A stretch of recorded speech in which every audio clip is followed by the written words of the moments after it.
We have anyway, great to see everybody. Oh, Barbara, your little bag helped hide to one of the things. Oh, well, yeah, there you go.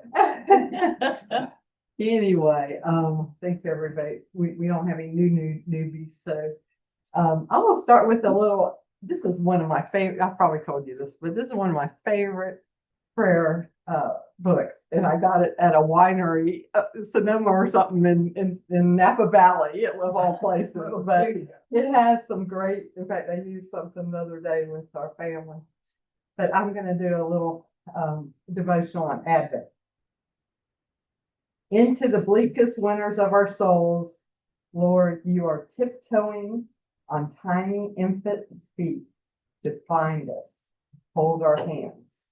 May we drop whatever it is we are so busy about these days to accept this gesture so small that it may get overlooked in our frantic search for something massive and overwhelming. Remind us that it's not you who demands large, lavish celebrations and enormous strobe displays of faith. Rather, you ask only that we have the faith of a mustard seed and willingness to let a small hand take ours. We are ready. That's nice. I'm sure everybody use some de-stressing instead. There are so many ways we could go with this. I had to really, because I really want to hear more from folks than from you to hear. So I'm not throwing out a lot of content as much as I just want to get some good storytelling going. So be ready to share some stories. And so Pastor Bob today, I think, will introduce Presbytery has an Advent devotional, and I put the link to it here that y'all can go in. It has devotionals for every day leading up to Christmas, and encourage y'all to look at that. And it's really kind of interesting. It's very reflective. It's, Susan, you would, I think, like it. It talks about and do, the wonders of the world around you and stuff, and it includes children's artwork. And I think that's very interesting because I spent Thanksgiving with 9 kids aged 1 to 13 and 15 grown-ups at my house. And the wonder of kids and the things that they said to each other, and that just made it all special, hearing them, their world, how they see things are so precious and innocent, and just really gathered everybody that was by themselves, and were very kind. And it's just, kids sometimes help us, remind us of some of the basic things in life, and just some of the innocence, and they're oblivious to some of the stuff we were talking about earlier in the world. Good morning, Catherine. There's a handout back there, and you should get a sticky and but anyway, I encourage you to look at this, but I encourage you also to look at maybe how you want to approach Advent. That might not be your thing. You might have a better way, or so I want us all to, we're all in different places. And I've been through this, and I know some of you, and we can create new ways to celebrate. And it takes time sometimes, and sometimes you have to, it's trial and error of what will work with you. And I was used to, 40 people at my brother's house every Thanksgiving, and then he passed and that dropped off, and then we've tried different things, and then I just put out the word this Thanksgiving, whoever wants to come, and I thought I'd get 8 people, and I got 26 people. It was great fun. We had a great time, and they were so eager to get together. And I'll be a little personal here, but if you look at my Facebook post, it looks like Andy and Mayberry picture of all these kids and stuff. Well, 4 or 5 of us are widows. Okay. 4 of the 7 children are going through 2 different traumatic divorces. I mean, really hard times. But that day, that all kind of evaporated, and they got to be kids and play with their cousins and get to meet the uncles and aunts that they don't see all the time. So everybody's in a different place, and sometimes it looks like people are in a idyllic place, and it may not be like it appears. So I just want to tell you, we had an amazing time, but we all are having our struggles, and it gave us an opportunity to kind of bring everybody together. So think about that. Some of us, have big families, some of us have small, some are scattered around the country. We're all in different places. So I wanted to start out just thinking about, we've all had different experiences in our lifetime in terms of Christmas, and maybe our family wasn't even, very religious growing up. So everybody's approaching it from a different angle. Yes. Can I do a riff on your Thanksgiving? Yes. I read in the Gazette how different the facts of Thanksgiving certainly were compared to our myths and our picture and what we learned in grade school. Absolutely. And it reminded me of our, looking at the stories of Jesus, right, and the tales and the conflicts and the how could this be, and how does one person say this and another person say this, and that's 2,000 more years ago, and Thanksgiving is just 250 years ago, and still the spin on the story. Yeah, NPR had a 4-part series, and after I came out of Pastor Bob's sermon last Sunday, something stuck with me that I was going to actually use to open up our Thanksgiving celebration, and it was, that they decided, even though they'd been through a painful year, to focus on a celebration, not grief. And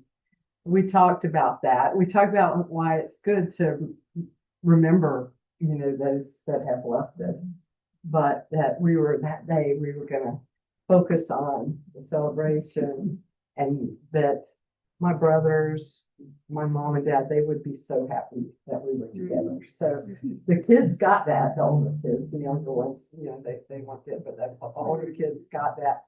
But I didn't go into all the tales. Oh my gosh, there's so much to the Thanksgiving history. It's this NPR series was really, really good. So yes, sir. I've never heard Margaret, but I just recently read an article, but it became a national holiday in 1941 because of Roosevelt. But the true origins actually go back to the Civil War. So one by the name of Hale, who introduced it to President Lincoln as a way he took it as a way to heal the nation. Yeah. Fabulous story. I love that part of the story. I really did not know much about the official designations, and NPR went through that and the Abraham Lincoln story. So it was, of course, if my dad was there, he would have loved to have me espouse on the history more. What the kids, they were all fidgeting as we were about to say the prayer to start with a glorious piece. So anyway, I had to be succinct.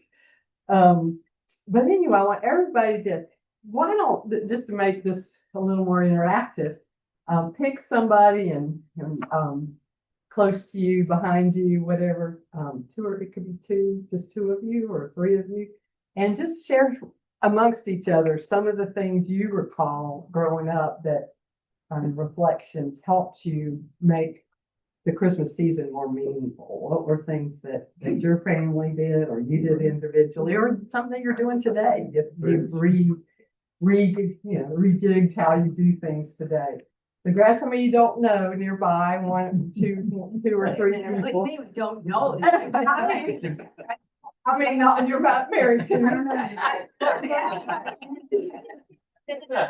You can use, this will help me, if you can use the sticky notes to capture, some of your ideas in big. Let's capture some of your ideas in big print. And we're gonna put them up there so I can type them up. We're looking forward. We are. So Louise, all by herself, if you would quietly jot any ideas you have down about holiday traditions, and I'll come to you. I think Louise is the only one. That was not happening. He had a much different mother than I had. She would make all kinds of cookies, most of and bread and stuff like that. I mean, it was constantly from Thanksgiving on. We had tins of stuff of cookies and bread. She gave some away. One of the things I remember she did to the Crown Project is cut up little cardboard, Silver Star, angel and some other stuff. Other than the colored Hershey's kisses, come in red and green and stuff, and just glued those on there. And had people do the decoration that they could go through and, get to drop it out, almost like an act. Yeah.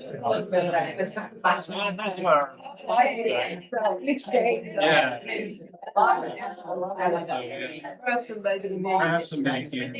What about you?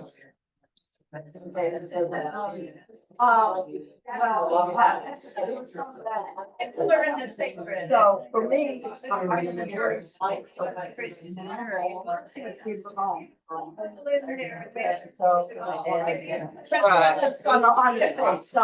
my mother made soup. I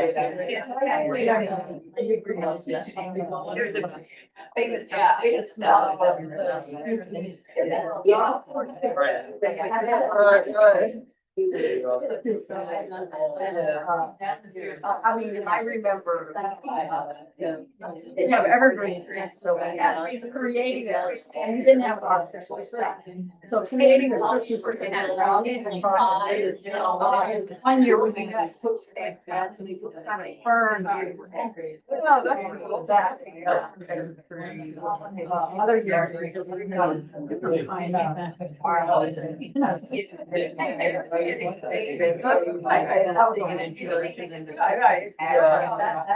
I'm working on it.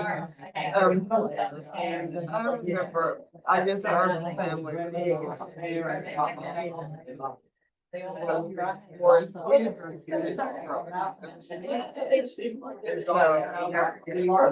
was a lot of decorating. Maybe that's why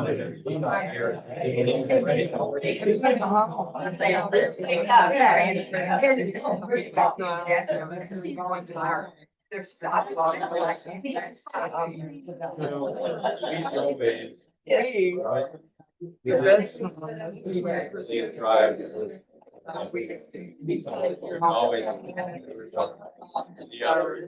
You have no concept of time, you're just kind of there. Locked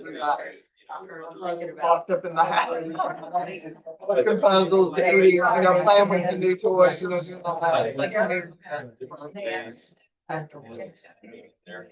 not we. Even with her.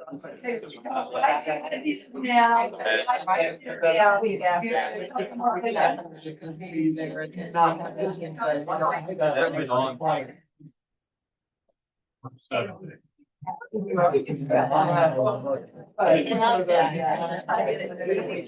No, my mom was not big in the kitchen, that was the thing.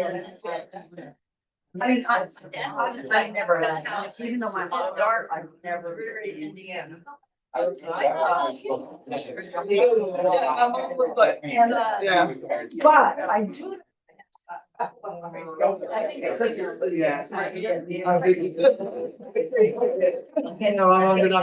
I think my mom did, like, I remember like the New Year's Eve bread.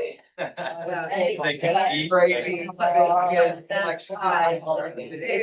I mean, she could. But she just.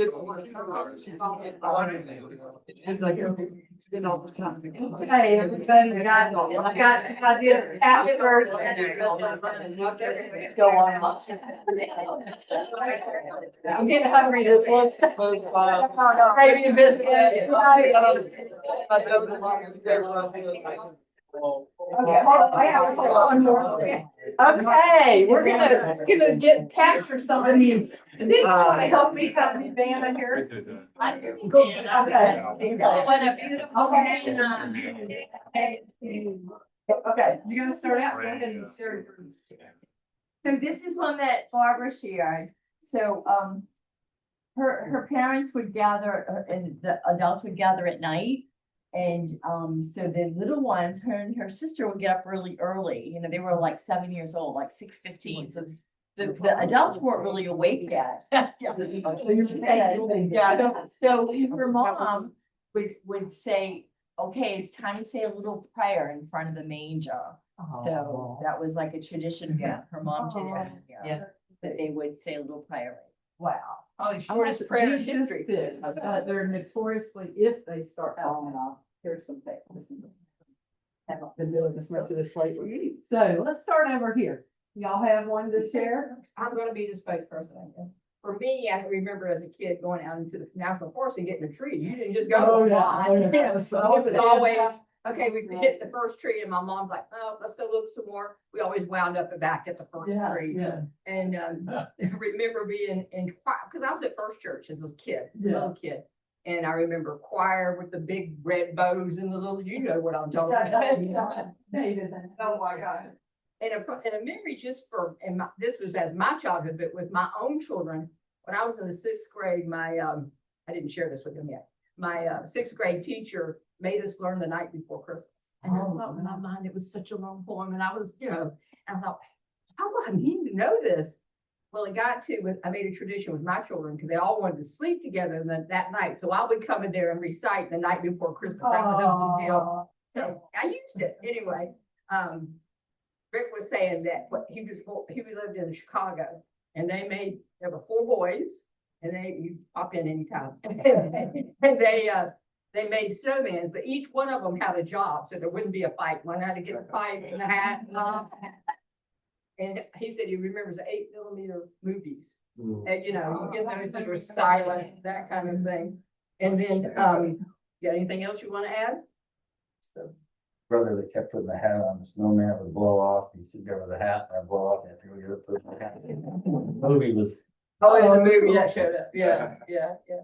And Catherine said they were always had kind of quiet Christmases, but she remembers them coming down and just being together was a big deal. They would very quietly open gifts and that kind of stuff. You got anything you want to add to that? All right, let me stick those ideas up here with my help of my van right there. Your band?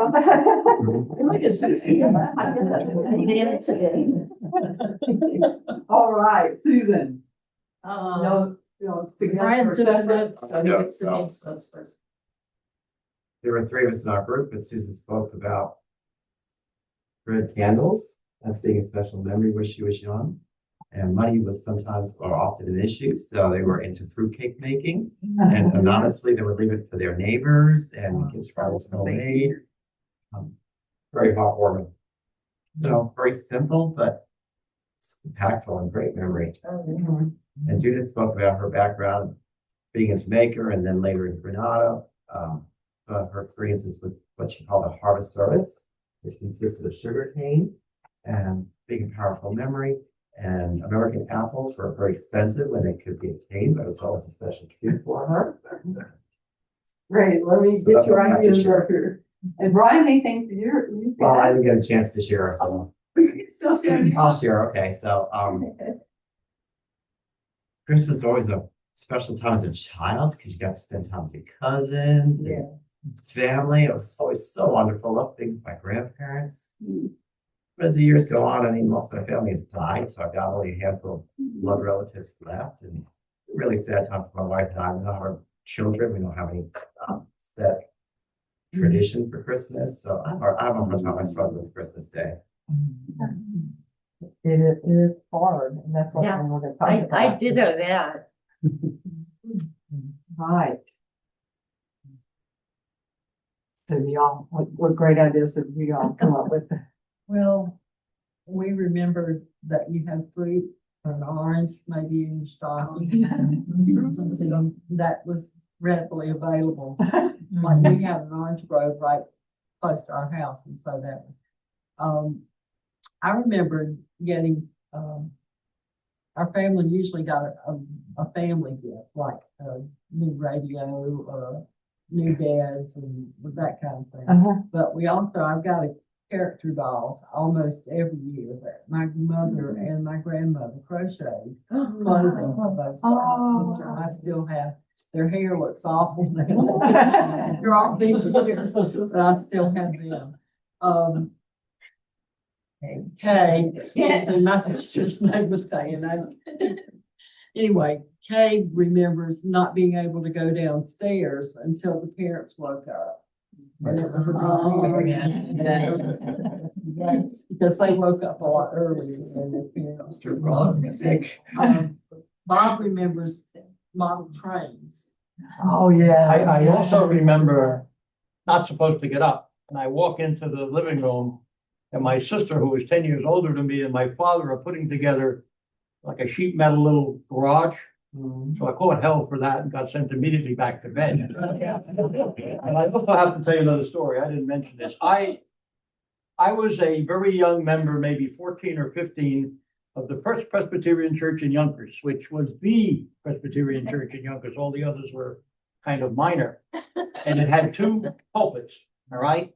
Another fellow was on one side and I was on this side, and it was a Christmas Eve service. And the choir came walking down the aisle with dressed like God rest you merry gentlemen, with old English clothing, carrying a lantern and all that. And they could not have been more off key than. And then at some point shortly thereafter, I am supposed to say the words to O Tannenbaum while the organist plays it. Well, we get to that point and nothing is happening. No noise, the organ is not on. And I say, what do we do now?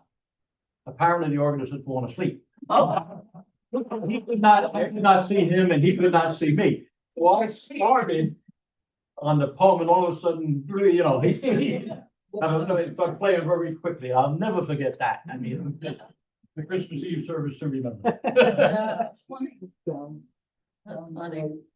All right, well, I'll go to Louise. Louise is here by herself up online. Louise, any ideas or memories you want to share? Oh, Louise is unmuted. Okay. All right. We'll come back if we see her. Margaret, here's another. Okay. Yeah. And Gwen, I see you holding the notes. Well, I know it's fun. And I probably should tell her stories from the Thailand experience. Well, you can summarize. That's better. Well, okay, they even though they're Buddhists, they take over the whole Christmas, all this stuff, Santa and all this partying and, all of that stuff. So, they don't care. They just put up the Christmas tree and they do all the Santa hats, even in the church. This is your daughter-in-law. The No, Buddhists, this is she in- was in Thailand, so the Oh, Buddhists celebrate the same with the tree and the Santa hat. Well, we see, I see things getting, so we went to the Stetson house last week and it was so over decorated. It was ridiculous. And that's what I see everywhere. It's overdone. You can't have one angel, you have to have 50 angels. You have to have, clouds of stuff that fill the whole. And, it was really like, okay, this is like those people that decorate even for Halloween and stuff. You see them on TV with their whole yard and every bit of their yard is covered with garbage. And I don't know why we do that. It's totally meaningless stuff. And Santa Claus, Sure. One time years ago, I did a Sunday school and they had the whole thing on Santa Claus. And the Christians really pay attention to Santa Claus. And after all the stuff we went through about how commercial Santa Claus was and how totally opposite anything that we would think of as Jesus, they said, well, so should we get rid of Santa Claus? And everyone said, no. Oh, it's crazy. But Christmas is family. Yeah. Getting together. This is we do a lot of meaningless stuff, but then we do a lot of important stuff. Yeah, did you have anything to add? So, yeah, for mine, it was like the big classic family gathering at the grandparents' house. And the grandparents lived days away from each other. So we'd kind of, I think, alternate years back and forth. And that was the time to see all the family and cousins and aunts and uncles and everything and all the presents. So it was just like the full on Christmas blowout. So Yeah. that was ours. And then Cash talked about, and this, they both lived basically in the South. So if it snowed, that was even better. That was a huge big Yeah. deal, you know, it was like, wow. Cash, upstate New York, was playing in the snow, which you had like snow. Yeah, no, just kind of bring back. But last year, you may remember our grandchildren in New Orleans get 10 inches of snow. Wow. They're not used to that. Yeah, it's crazy. I've never seen snow at all. And Barbara, were you? That was true. Oh, yeah, you are Yeah. together. Did you have anything else to add? I think what we talk about memories, but as you talked about for Thanksgiving, traditions have to change, Right. you know, as we lose loved ones, as if they divorce, separation, widowhood, whatever it might be. So you start revamping those traditions and creating new ones, and that's the lovely dynamic of what we're doing here. You know, Kind of work today, together. you kind of work together and discover new traditions. And that's always good. That's always good. And to realize that friends can be family. Yeah, oh, yeah. Friends are family. Yeah, yeah, before I or right after I put out this thing is whoever wants to come, and I thought I get some people, somebody I barely know. I sat next to her at an event, was talking about my husband dying or something, reached out and asked me to come to Thanksgiving with her. Oh my gosh, I just saw her yesterday and thanked her again. Because it's just such a gracious thing for somebody to do that. So anyway, you guys. Okay, so John remembered his mom cooking a lot, cookies, breads, candy, just everything. Then we also had memories. My memories were mainly the week after Christmas, because we're all sort of locked in the house and nobody has any sense of time or place or whatever. I'm one of 6 kids, so there were a lot of us and we were all just sort of there, and we would work puzzles and play with the toys and do all the stuff. So for me, that was a big part of it. John also reminded me of always getting pajamas on Christmas Eve. We could always open one gift on Christmas Eve, and then there were always pajamas. With the pictures the next day. And then something somebody over here said about Santa, and because there were so many kids in my family, we were 6, and there was a big age range. So Santa lived on in our house for many, many, many years beyond what it would normally be. Yes. So we all continued to play along as the younger kids grew up. And Mary Beth talked about coming home for Christmas from school and being at home and creating a Christmas tree, sometimes not out of a tree, but other greenery and the smells and the music and everything that went along with being at home, and her mom baking, and just a lot of those just warm memories. My parents had a friend whose name was Santa. And so our son would always say he knew Santa. He's good. No, the she.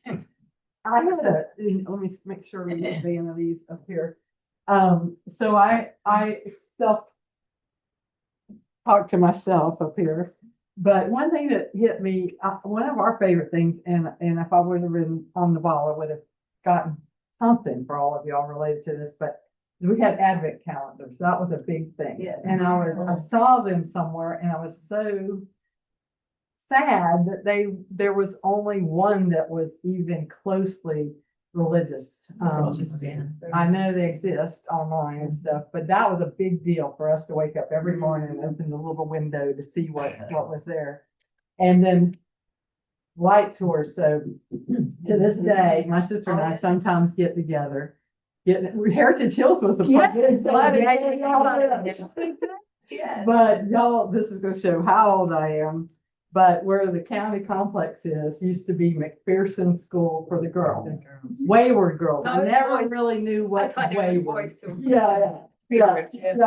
I We never weren't really knew together. because they were in houses Oh, we with were, home yeah. mothers. They occasionally would run away. So I never knew whether these girls were like, who knows? But anyway, each house decorated. That was a very cool thing too. So I don't know. It was just a fun evening with my parents. We'd all go hop in the car with some hot chocolate, just cruise around. So my sister and I occasionally, we still have those memories. We'll get together and do the light tours. I But they're couldn't believe that. I forgot about Heritage. For probably at least luminaries. 12, 15 years. Luminaries, yeah. The whole Yeah. neighborhood pulled together. It you was know? beautiful. Yeah. Yeah. And then Advent wreath, which we used to always have. But Mom was a bread baker. Y'all know that, right? You know, you knew her. But she would take her bread dough. I thought this was very creative. And she would turn it into both German stolen. I think it was the same base. Yeah. And coffee cake. And she was known for that. She Yeah. would bring some of them to church socials and stuff like that. But anyway, those are, I got a little carried away. Carry on some traditions. The homemade bread, I mean, I think I'm a cook, but not a baker really, so. Describe what stolen is. So Stolen had the fruit, the kind of dried fruit, and she would, I think, roll it in that, put it in a little wreath shape, I think, and then drizzle icing on top of it. Sure. But and then the coffee cake, she would take the bread, roll it in cinnamon sugar and nuts and same thing. And then, oh my gosh, the coffee cake was our favorite. But anyway, but food's always part of the memories. Pastor Bob, any holiday tradition that you always remember from, could be recent days or past days? So, first thing that popped into my mind was, my parents were divorced and remarried. Lindley's parents were divorced and remarried. And when we got married, we would get calls from all of these families saying, when are you going to come to see us?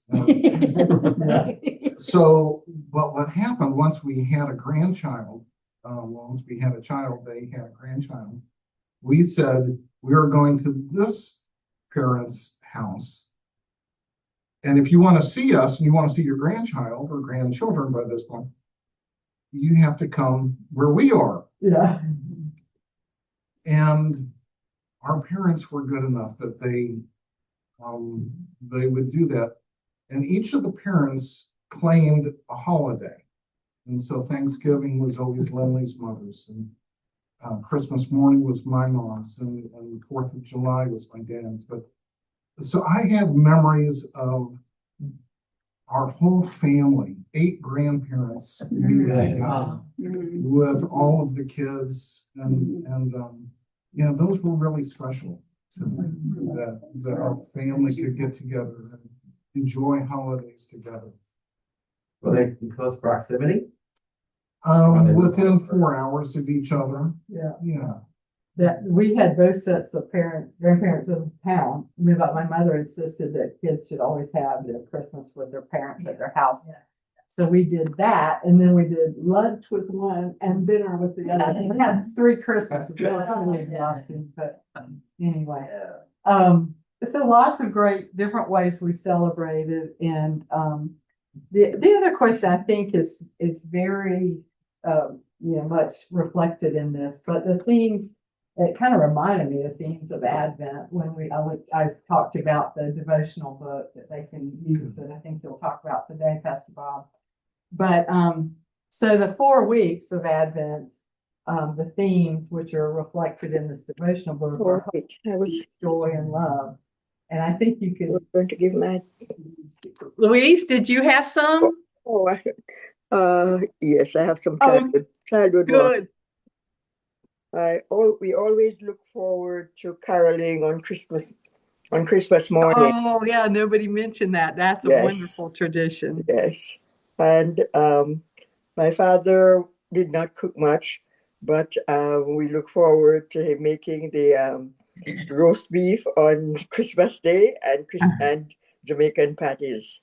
And that's the best roast beef you could ever have. And Jamaican patties? Patties, yes. Oh my gosh, that sounds great. we also, as children, look forward to Christmas because that's when we will have our beautiful outfits for Christmas Sunday service. All right. Yes. And that's special too. Oh, and the house has to be spick and span. Everything has to be cleaned and ready for Christmas. Yeah. And our Christmas cake, we helped our mother to bake our Christmas black cake, which was also delicious. And so what was that? What was it? You say, was it chocolate? Was it No, it's rum? It was, well, we soak fruits, all the different kinds of fruits, for nearly 6 months, and in wine and some Jamaican rum. yeah, I've studied that because I did a very not very good knockoff of that for something we did, but those are good. Louise, I came to you early. I'm sorry. I forgot you, but I didn't forget you. Thank you so much for staying in with us. I hope you're hearing some of this because it's hard. Yes, I heard, but I think when I had moved away for a period of time, but so that's why I maybe I didn't hear when you had asked. I Okay. called my name. Yeah. No worries. Good to have your ideas. That's great also to hear traditions from another country. Okay. So we're going to talk about the 4 themes. We talked before, some folks came in about how challenging right now it is. And I think that really relates to this first week theme of hope. I pulled a few scriptures, but you can certainly, that would be something you could do on your own, is pull scriptures that relate to those 4 themes. But I like both of these scriptures. Anybody want to read these for me? The two hope related ones. You ready? Okay. Hope. Having hope will give you courage. You will be protected and will rest in safety. And Jen, you want to do the other one? Sure. I know the plans I have for you, says the Lord. They are plans for good and not for disaster, to give you a future and hope. And I know that's so hard. I was sharing this. It hit me hard reading about this judge's house that got firebombed or whatever happened yesterday, having a brother that was a judge. But we have to also think how this, Buddy would always tell me, it's a pendulum. Things get really bad and then swing back. I keep on repeating that to myself all the time. Now we need to not stand idle and not help that pendulum swing. But I think it's important that sometimes things get bad before people realize, oh my gosh, we've got to do some things differently. And so hope is this theme for the first week of Advent. So think about that, being hopeful, having those children around yesterday, children that were sometimes, and if you're by yourself, I love going to Tuscaloosa Park with my dog. And I love just walking around and seeing the kid. You'll go out there and there'll be, people in burqas, and there'll be kids of all ages, and there'll be skateboarding, and there'll be, the skateboard park's very cool. And sometimes just being around children and seeing the innocence and just getting out of the house. And that's always there. And it's on the weekends just packed. Didn't they're redoing that Or part, right? Yeah. So anyway, just an idea. Children are other places, but that's always uplifts me to get to the park. I see that most Mondays when I go to either the Cub Scout or the Scout meeting. The Scouts are a little more mature, but the Cub Scouts, it's organized chaos. And it's wonderful to see now they start at kindergarten age up through, I think, 10. And it's wonderful to see them interacting because they're now boys and girls. There's no separation anymore at that age group. It just inspires me and hope for the future. I mean, I have to tell you a Thanksgiving Christmas story though. If you No, go right ahead. I was in Korea I was a second, maybe that was the first, no, I was still a second lieutenant then, I think. And for Thanksgiving, everybody, including the officers, and the officers normally ate in a officers mess, at an officers club. Wasn't fancy, but we ate separately and we paid for it. But everybody had to eat together in this huge divided mess hall. And this would be, 1,000 people, give or take, eating at once for Thanksgiving. And being over there was not a lot that most people were Thanksgiving for because they were away from home. The draftees that were sent to Korea rather than Vietnam were kind of thankful. We all were, I think, to be honest about it. But at some point, the officers, the troops had to wear suits. They couldn't wear their normal uniforms. And we had to wear our blue uniform, which the Army still has. And I remember sitting there with some of the other lieutenants, and the mess steward came over to me, and to this day, I don't know why, and that's the whole point maybe, and said, "Lieutenant, the chaplain blessed the other side and left. Could you say a blessing for this side?" So God had somehow tapped me to stand up and give a blessing. To this day, I don't know why. But the hope aspect was not so much at Thanksgiving, but at Christmas, everybody knew that next year they would be going home. And that is you can have no idea what kind of hope that is. And I'm sure it was the same in Vietnam. The fact that New Year's and Christmas brought you right there to next year when you're going to get out of this place. And the most famous song in both areas of operation was, "I'm going to get out of this place," if you can remember that song.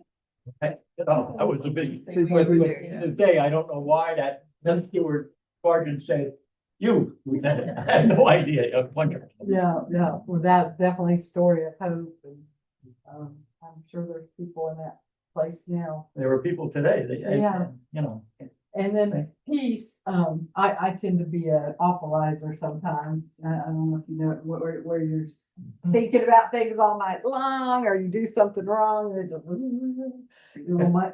mad monkey chatter goes on. So, I love this piece selection. Somebody want to read that? Cash?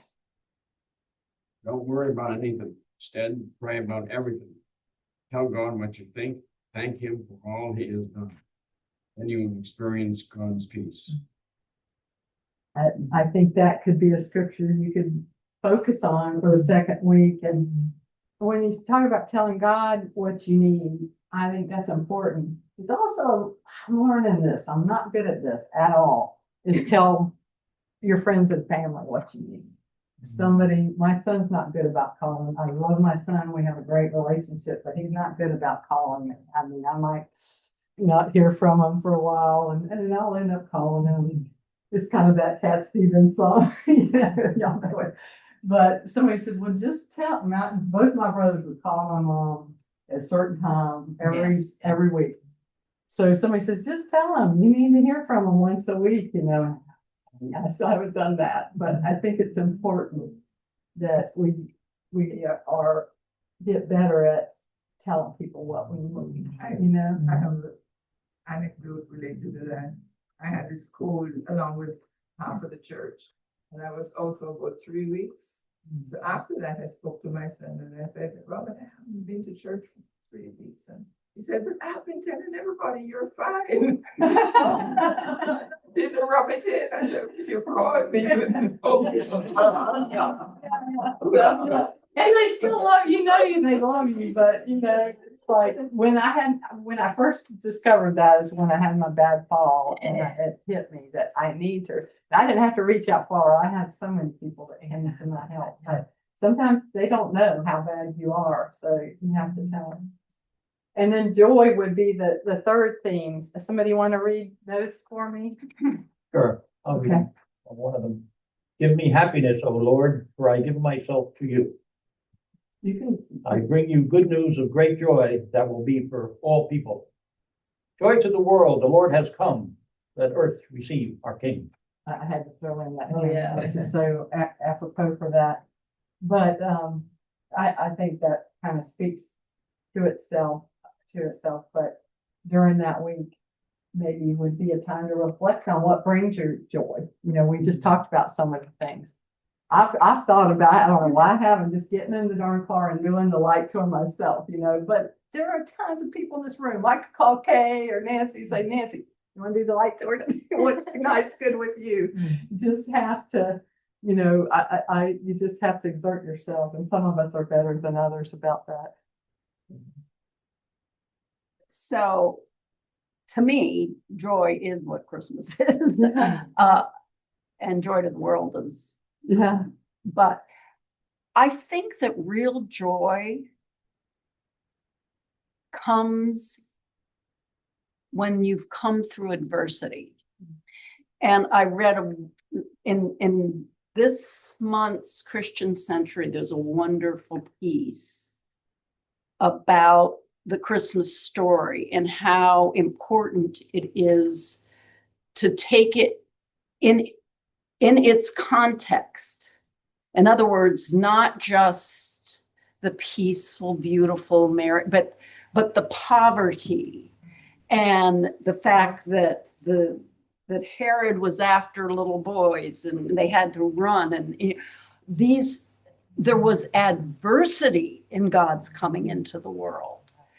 And it's through adversity that we find joy. I am never ceased to amaze me when you're driving around in some of the poor communities and you see birthday parties. And they've got their, you know, folding chairs and their grill maybe, and they are having these families, they're joyful. They probably, you know, had to really scrape some things together to be able to put a cake and some food on the table. But you just say that, and I see that all types of families, but particularly African American and Hispanic families. It seems like, you know, it's just family, such a big deal. And we're going to have a great, loving celebration, no matter, you know, what we have to scrape together. With that same thought, when we're alone, if we give away ourselves, that's hard for me to do. Yeah. But an elderly lady that you know lived next door to you for many years, that generation were older than me by about 12 years. But the one lady that's left, we gathered a group together, and 3 of us go over there and play bridge with her now. Yeah. And she loves that before we just took it for granted she was at home, you know. Yeah. I would drop by, but she needed more contact than that. Right, absolutely. And she's just elated, but giving ourselves away at a time like that is absolutely. And I think it's apropos, we have Pearl coming in for the next couple of Sundays. There's opportunities for volunteering there. We went out to the the migrant worker tutoring place. They're looking for tutors. And I think the more you can get out and do something, it's all the research even shows volunteering helps bring joy. And so even on Christmas Day, there's probably people serving meals at Interfaith in different places. Yeah. Anything else on joy? And then love, who'd like to read these last ones for me? I'll do it. Okay, Barb. Margaret, can I share? Yes, go ahead, Louise. Yes, it happened yesterday. My niece sent a picture of my sister in Jamaica with her mother and her sister, and they're facing challenges after Melissa, and yet they attended the funeral of someone who contributed a lot to our community. And they were playing, my sister was singing and playing the tambourine, and my niece was on the drums. And I wrote, you know, what joy. Oh gosh. Because that's how I felt. There was a smile, and to see that with all the challenges, they could be as happy as they were and performing at someone's funeral. Yeah. Music is such a is such a uplifting thing and anyway. Yes, it is. It really is. Yeah. Okay. Anyway, you can go, there's a lot of free concerts and inexpensive concerts around, and I'm trying to do more of that myself. Okay. No power in the sky above or in the earth below. Indeed, nothing in all creation will ever be able to separate us from the love of God that is revealed in Christ Jesus our Lord. There is no greater love than to lay down one's life for one's friends. And I think the last one, of course, reminds us of the Easter story, but it also could be translated to us individually doing things, maybe you're exhausted after Thanksgiving, whatever. I had a friend in the hospital that went in the day before Thanksgiving. Of course, I had these 26 people coming yesterday. Got a little care package to her, but things that you can do to others at times, particularly when they're really, really struggling. So we've talked about some of the things that make it difficult when we're in different places in our lives.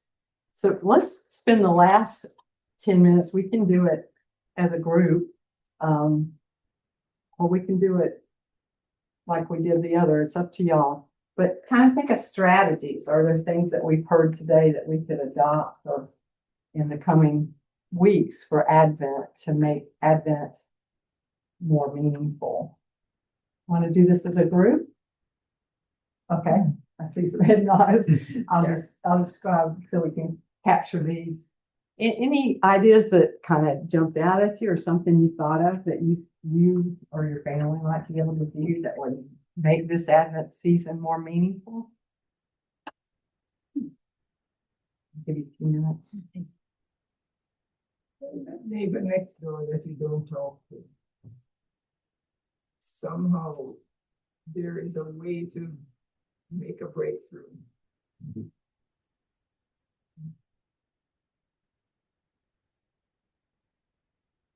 Reaching out to the neighbor next door, even if you don't have a great relationship. Anybody else?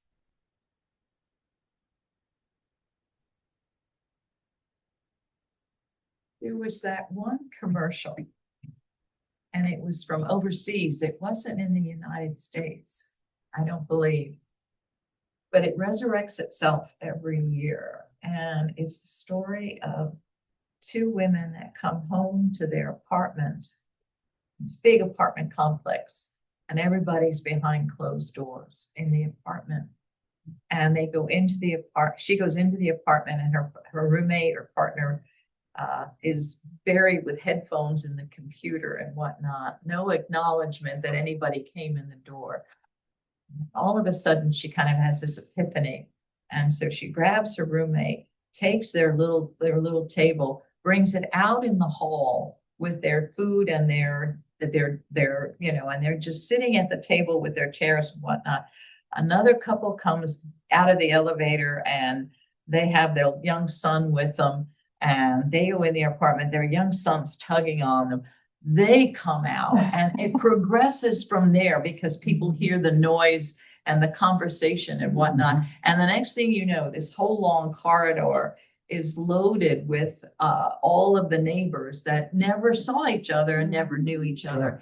And it just kind of struck me that we're kind of in our own little worlds too often, and that's really, really important. I'll have to find that. It's gone viral over the years, but I'll send it to Mary Beth. But it just kind of makes you really, really, really think. And then the last scene is the little boy again going all the way down the hall and knocking on the door of the apartment at the end. It's an elderly man, and he goes to pull him out. Just says, wait a minute. He comes out with a bottle of wine and some kind of big salami thing or something. So, And, but the whole floor wound up sharing a meal together. And then that's, that reminds me of the Adina Menzel, at this table. Oh, Yeah, yeah, yeah, that is. Every time I see that, I cry. Yeah.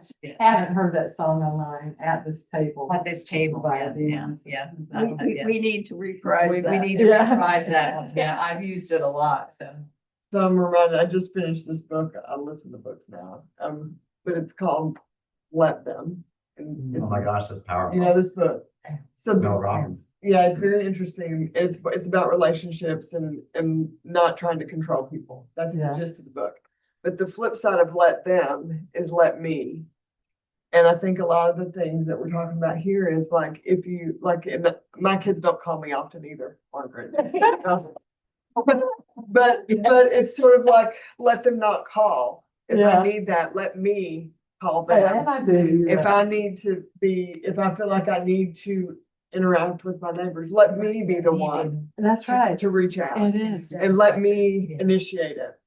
And I think that that's a lot of what I'm hearing is like, if I feel like I need that, let me be the one Yeah. to search for it Yeah. and find it and do That's the this, thing. this Yeah. Thanksgiving thing. I thought nobody would come. Right. I mean, I didn't think nobody would come. Right. None was Well, gonna if you come. want your house, let me invite people. I had an uncle and aunt from out west upset that they didn't get Get invited.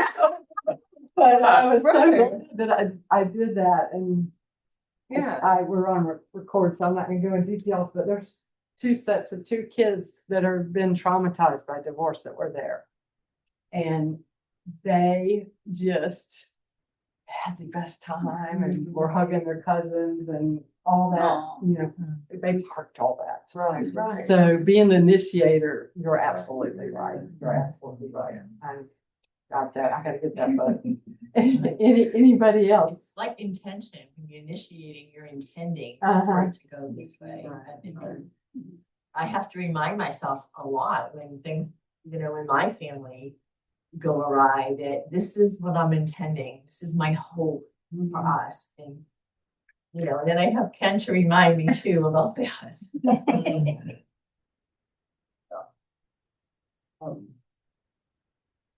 Ken and I read the last, my parents would have been married 63 years. Had my dad not passed before their anniversary. And Ken's parents would have been 67. Oh, wow. Wow. And that's so rare, so rare. Wow. Yeah, absolutely. Even though they're far away, we stay well close to our parents' home. Any other ideas? I found something, I grabbed two of these because I was doing this care package for my friend, but Everyday Faith, give thanks this season. It was more talking about getting through tough Thanksgiving because she's sitting in the hospital. But they had 4 ideas, and we talked about this, but 5 ideas on what to do when you're facing a hard Thanksgiving. So let's say a hard Christmas. It says, write about it, about the person you lost or how you're feeling, your thoughts, sharing tribute with family members along with some photos of loved ones, maybe lost. So write your feelings down. Give thanks. We talked about that, reminding yourself, even though, so the last 2 years I was in an apartment, that was really tough because I couldn't really do big entertaining or anything. And, but I tried to be thankful that there's some people I know how every day night when I went to bed, I always talk about hey, you'll get through this, you're building this gorgeous house, you're gonna get through this, and there are people without houses, that are out there sleeping in the cold. So give thanks for all your blessings, find the funny, make yourself watch a funny movie or something joyful, like go watch kids at the park, find a place you like to. I just saw a bluebird on my top of my bird feeder as I was driving out today. I was, couldn't stop and even take a picture, but talking about joyful. I just put up this bird feeder a few weeks ago. I'll have to tell Joni. Joni gave me the bird feeder. So find the funny, find the joyful, give back. We've talked about that. And then nurture your relationships, you know, reaching out by phone. If you're home alone Christmas Day, reach out to people. It could be people that are home alone too, just checking on you, how you doing, and wishing you a Merry Christmas. There's one guy, y'all, some of you probably know him, Guy Marwick. He's kind of like the environmental legend in town, but he and my husband had a bond, and every time I've lost somebody, he's reached out by phone or something's happened, and he's just, I am not good at this, but he is always good at saying exactly the right things. And I told him that the other day. I said, you just don't know. Every time I've gone through something, you're the one that's called the soonest, and you're the one that knew exactly what to say to me. It's hard, but it's better to do it than it doesn't have to be perfect. Yeah, those are the friends that we need. Yeah, nurturing. So those are just some ideas in this little magazine that I happened to pick up. So I will say, anybody in this room, you want to go do light tours, I'm ready. I'll probably be at home Christmas morning, Christmas evening. I'm headed to St. Augustine. How is that different than the Christmas home tours? Like, Oh, just get in the car and drive go around. there. Yeah, Yeah. Drive around. Drive We around. did that last year with our Jamaican neighbors. Or even downtown is so gorgeous. Yeah, I'm it is pretty. just walking around downtown and getting hot chocolate or coffee or something around there. Back to memories. Sunday evening, we would go for a drive. So last Sunday, I said to my sister, okay, let's do our tradition. Yeah. Let's dive into the past and did the light tour. Yeah. Right. Yeah. And you can start new traditions, I think. My son, he's and his wife and little boy, we're trying to figure out Christmas. You know, I kind of stick with my mom, but I think they should do their Christmas with the three of them in the morning, and whether we do something earlier or later or whatever the next day. But you have to figure that out as you go along, figure out what works for everybody. They're in Jacksonville, right? St. Augustine. So we go to New Orleans, and our daughter-in-law's mother is Cajun. And so Christmas Eve, they read the night before Christmas, but the Cajun version. Oh. Yes, and it comes with alligators pulling this thing. And she reads it in dialect. That is really cool. Well, Yeah. thank y'all for all coming today. I knew it was, after Thanksgiving, everybody's dragging a little bit, but we can make this an even better Advent for everybody. And like we say, we can reach out to others that maybe they're by themselves or going through tough times. And we can all focus on that hope, peace, joy, and love. So the next 2 Sundays, I'm not clear as to what the Pro Project people are doing. Do you know? I don't know. Okay. He's going to tell us about their method, which basically is trust-based, trust-based interactions and between parents and children, but between everybody. It's something that it's a system that they use to help parents, particularly parents who've adopted children and who have foster children, but I think they've expanded to all parents, but it's a system that we all could use in terms of how to relate to each other, I think. So, I think it'll be not only interesting, but maybe something that we can use in our lives. So, and you may have heard him, they adopted this child. Yes. Didn't realize now it has two children. Yeah. Didn't realize they had such emotional issues. And then they went to this conference to learn these techniques, and it changed everything. And then they decided that they wanted to teach others how to to operate with their kids, how they work so that they can have their Mary, quality. but she's got a marvelous TED Talk. Yeah. She did a TEDx talk. Oh, she did. I'll send it to you. Yeah, Oh. it's on the website. Yeah. So oh, okay. Yeah, yeah. What's her first name? Yeah. Joy and Stephen, Stephen. what's her last name? Sedler, yeah. Mhm, mhm. And then the 21st, we're gonna be in New Orleans, and I'm sorry I'm missing it. Truman Capote wrote this memory, Yeah. and for the Christmas memory. And it is the dear story. Yes. Syrupy, fun, feel good. That's gonna be in here too. Right. All right, well, thanks so much for coming today, and hopefully we can, oh, I didn't share one thing, one article reviewing all this stuff I found is what not to do. You know, there's things that sometimes you do over and over again, but you're like, oh, no. I'll give you a good example. I had all these people coming, and my typical thing would be get into the deep clean mode. And I'm like, I was coming down, kind of had a little bit of a cold, and all this stuff was happening. I'm going, that is going to be on my not to do list.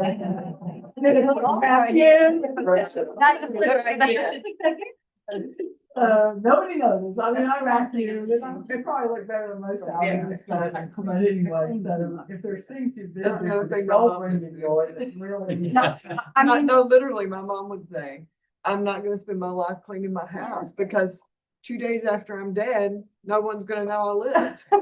Because it's, I mean, it wasn't unclean. I mean, I didn't grow up in filth, There's a limit to that, but she was like, I'm not gonna spend my life doing that. No, I spend too much time. But you're not gonna do it. You know. I love that. I've got a book club that I've been in for a while. Want these up here? Like the little group of friends that we got to know each other when the kids were young, at their elementary Yeah. school. So all our Starts with kids are that. kind of grown up together. She's basing her I've science. been bothering myself with like overly cleaning my It's house. really good. Yeah. I'm like, y'all have no impression. Hey, I don't need to make a first impression anymore. It's done. And so I make sure like John will, tidy up. We tidy up. Doesn't have to be It pristine. doesn't have to be perfect anymore. And I wear t-shirts and comfortable clothes. I'm like, I'm not doing this for y'all anymore. We know each other now. You have your impression, whatever it is. But it's so free to not do that. It is. I knew that Laura was thinking. Okay. I've got Laura's. Uh-huh. Cajun was says, what is it? Night before Christmas. Asian style. I love it. Oh, my God. Some of my family would love that. Hi. That's good of him. Leave it alone. Tell you So, yeah, so I said, so are you using AI? And so you told me how you use it to synthesize everything. That's cool. Everybody, so we had everybody answer all the questions individually. And I did, I stuck it in and synthesized and then we were using it. And so we're able to do it pretty quick. That's great. Yeah. And so everybody's ideas get incorporated into it. And then we just sort of words. Oh, thank you very much. Great. And how's this Rick guy on it? Rick's doing great. We're doing great. This is the next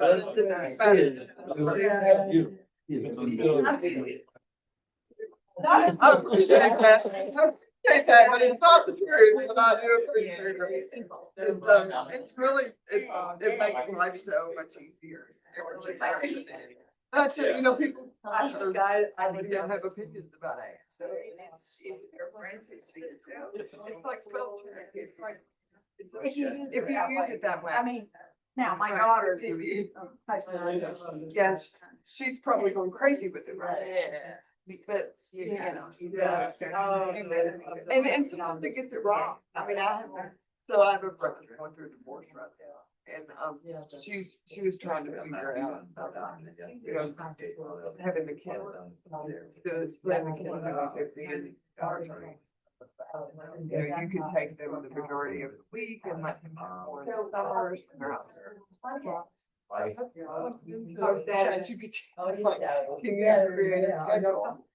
And the it's nowhere near 50.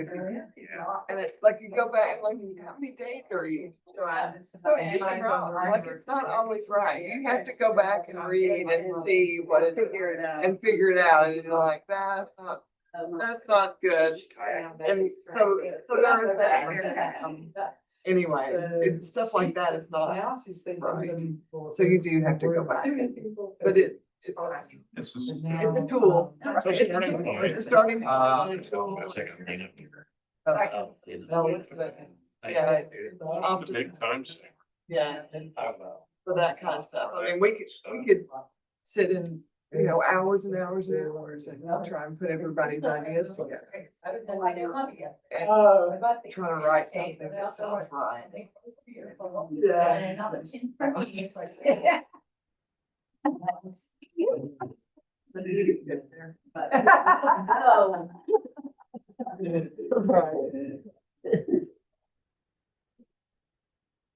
I think a jewelry box is big. Yeah. And it's full. Like, Yeah. did you want her? Morning. Yeah. The three, and then I have a whole, I've been collecting since I was like, I don't know, 10, 12. And I give things away and then I get it. Yeah.